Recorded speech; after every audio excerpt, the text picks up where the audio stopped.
കേരള ഇഡ്ഡലി, തിരുവനന്തപുരം ഇഡ്ഡലി, തിരുവനന്തപുരം സാമ്പാർ, തിരുവനന്തപുരം ചമ്മന്തി സ്പെയിനിലേക്ക് പോയി. ഇന്നലെ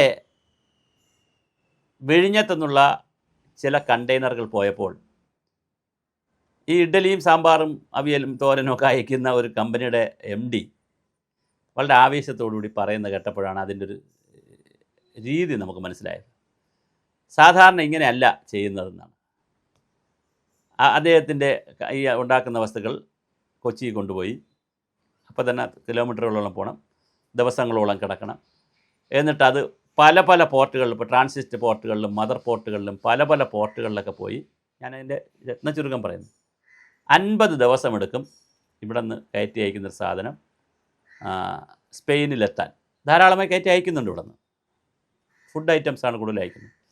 അപ്പോൾ അതിനകത്ത് അത്യാവശ്യം അത് എഡിബിളായിട്ടുള്ള പ്രിസർവേറ്റീവൊക്കെ ചേരുമായിരിക്കാം, അല്ലാതെ ഇരിക്കത്തില്ലായിരിക്കില്ല. ചിലപ്പോൾ ഇഡ്ഡലി എന്ന് പറഞ്ഞാൽ ഇഡ്ഡലി അവിച്ച് ചമ്മന്തിയായിട്ട് കൊടുത്തേക്കല്ല, അതിൻ്റെ മാവോ അതിൻ്റെ പൊടിയോ അതിൻ്റെ പ്രിസർവേറ്റീവൊക്കെ ചേർത്തായിരിക്കും പോകുന്നത്.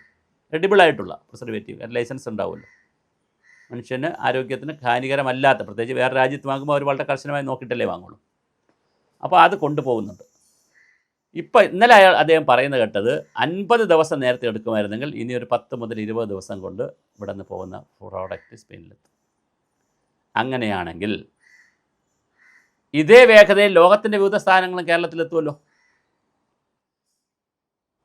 അപ്പോൾ കേരളത്തിലുള്ള ഒരുപാട് സാധനങ്ങൾ ഇങ്ങനെ കയറ്റി അയക്കാൻ പറ്റുമല്ലോ. അങ്ങനെയാണെങ്കിൽ കേരളം ഇത്രയും ഉണർന്നാൽ മതിയോ? ഈ തർക്കവും വഴക്കും, ഇന്നലെ തന്നെ BJP അവിടെ പങ്കെടുത്തില്ല, വന്ദേ മാതരം പാടില്ല എന്നുള്ള കഥ, BJP പങ്കെടുത്തില്ല, മേയർ പങ്കെടുത്തില്ല, പ്രതിപക്ഷം പങ്കെടുത്തില്ല, ഭരണപക്ഷം മാത്രമാണ് ഉണ്ടായിരുന്നത്. VD സതീശൻ മാത്രമാണ്, VD സതീശനും പിന്നെ ഉദ്യോഗസ്ഥ സംവിധാനവും.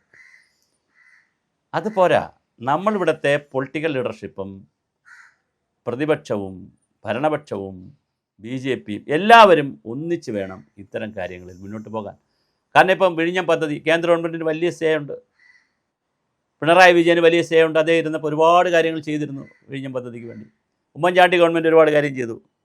K. ബാബു മന്ത്രിയായിരുന്നപ്പോൾ കുറേ കാര്യങ്ങൾ ചെയ്തു. MV രാഘവൻ മന്ത്രിയായിരുന്നപ്പോഴാണ് ഇതിൻ്റെ ഒരു തുടക്ക സ്ഥലത്ത് കുറേ കാര്യങ്ങൾ ചെയ്തു. നയനാർ മുഖ്യമന്ത്രി ആയിരുന്നപ്പോൾ കുറേ കാര്യങ്ങൾ ചെയ്തു. അച്യുതാനന്ദൻ അങ്ങനെ ഓരോ കാലഘട്ടത്തിൽ ഓരോരുത്തരും അവരവരുടേതായ പങ്ക് നിർവഹിച്ചിട്ടാണ് ഇത് വരുന്നത്.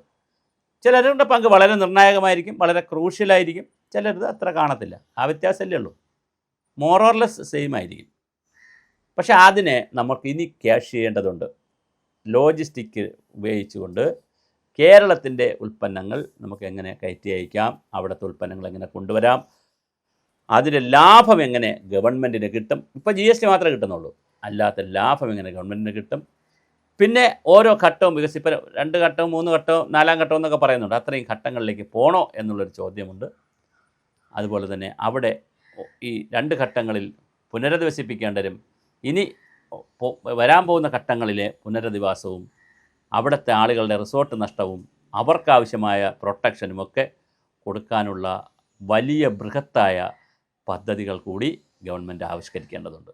അത് 5, 6, 7, 8 ലക്ഷം രൂപ ഓരോ മത്സ്യത്തൊഴിലാളിക്കും അല്ലെങ്കിൽ റിസോർട്ട് ഉടമയ്ക്കും കൊടുത്തുകൊണ്ട് തീർക്കുന്ന ഒരു പാക്കേജ് ആകരുത്.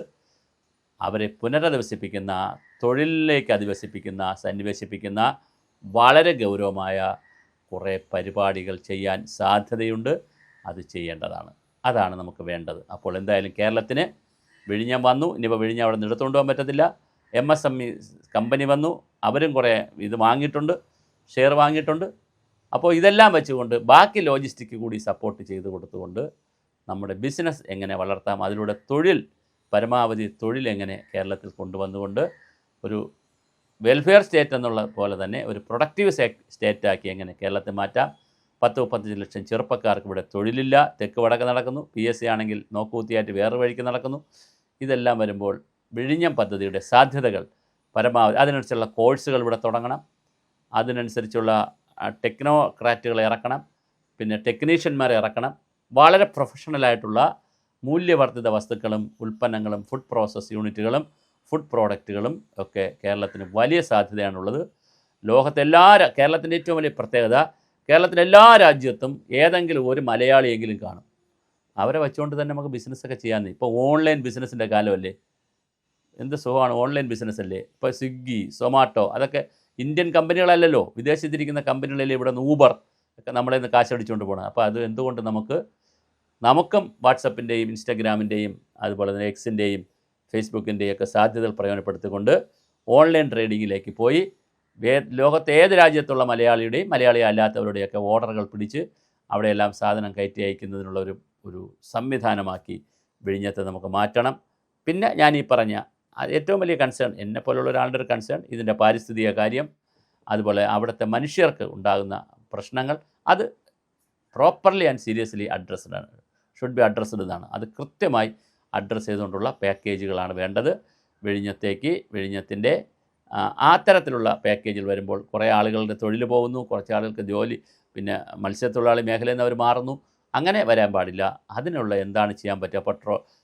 അവർക്ക് അവിടെ മത്സ്യം പിടിക്കാൻ പോകുന്നതിനുള്ള സാധ്യതകൾ ഉൾപ്പെടെ എങ്ങനെ തുറന്നു കൊടുത്തുകൊണ്ട് ഈ പോർട്ട് എങ്ങനെ നടത്താമെന്നുള്ളതിനെയൊക്കെ സംബന്ധിച്ചുള്ള ഡയലോഗുകൾ ഇനിയുള്ള ദിവസങ്ങളിൽ നടക്കട്ടെ. അതുപോലെ തന്നെ വി.ഡി. സതീശൻ മുഖ്യമന്ത്രി പറഞ്ഞതുപോലെ ലോജിസ്റ്റിക് സപ്പോർട്ട് പരമാവധി കേരളത്തിൽ നിന്നുണ്ടാകട്ടെ. അതിനാവശ്യമായ തൊഴിൽ സംരംഭങ്ങളും ഉൽപ്പന്ന കേന്ദ്രങ്ങളും ഉൽപ്പാദന കേന്ദ്രങ്ങളും എല്ലാം കേരളത്തിൽ തുടങ്ങട്ടെ. അങ്ങനെ ഒരു പുതിയ വികസന സംസ്കാരത്തിലേക്ക് നമ്മൾ എന്നും സമരം ചെയ്തും പോരാട്ടം നടത്തിയും സ്വപ്നം കണ്ടും അങ്ങനെ ബഹളം ചെയ്തും ആകുന്ന ഒരു സമൂഹം അത് വേണം. തീർച്ചയായിട്ടും തെറ്റ് കണ്ടാൽ, അനീതി കണ്ടാൽ, അല്ലെങ്കിൽ അവകാശങ്ങൾക്ക് വേണ്ടിയിട്ടൊക്കെ പോരാട്ടം ആവശ്യമാണ്. പക്ഷേ അത് മാത്രമായി പോകാതെ തിരിച്ചുള്ള ഒരു ചിന്ത കൂടി നമുക്ക് കൊണ്ടുവരാം. വിഴിഞ്ഞം നിമിത്തമായാൽ അത് കേരളത്തിൻ്റെയും പ്രത്യേകിച്ച് തെക്കൻ തിരുവിതാംകൂറിൻ്റെ, തെക്കൻ കേരളത്തിൻ്റെ വികസനത്തിന് വലിയ സാധ്യതയായിരിക്കും.